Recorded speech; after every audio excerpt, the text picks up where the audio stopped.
500,000 EV charging stations to be built along U.S. highways. The federal government is teaming up with states and the private sector to build a nationwide network of EV chargers by 2030 to help create jobs, fight the climate change crisis, and ensure that this game-changing technology is affordable and accessible for every American, said Transportation Secretary Pete Buttigieg outside the headquarters of the U.S. Department of Transportation.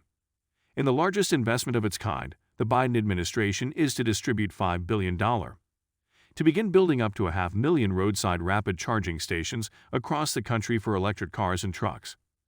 To rid EV drivers of range anxiety, there will be a seamless network of charging stations along the nation's highways, said Energy Secretary Jennifer Granholm. Most of them will have more than one charging port associated with them, Granholm added. The future is electric, and this administration is moving toward it at lightning speed, she said. Energy Secretary Jennifer Granholm speaks during an event at the Transportation Department in Washington, February 10, 2022. Energy Secretary Jennifer Granholm speaks during an event at the Transportation Department in Washington, February 10, 2022. Soon we'll be rolling out an additional $2.5 billion for a new grant program, with even more funding for chargers at the community level across the country, Buttigieg announced.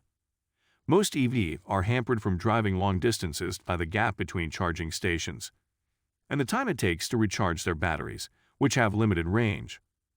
Most new electric cars can travel about 500 kilometers or less between charging stops, although some models with the ranges beyond 800 kilometers are set to come on the market in the next several years.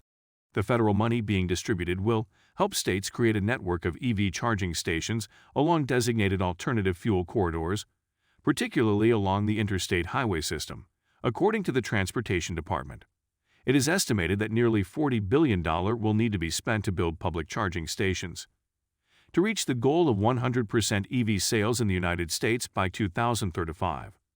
Some analysts see a bumpy road toward Biden's clean energy destination.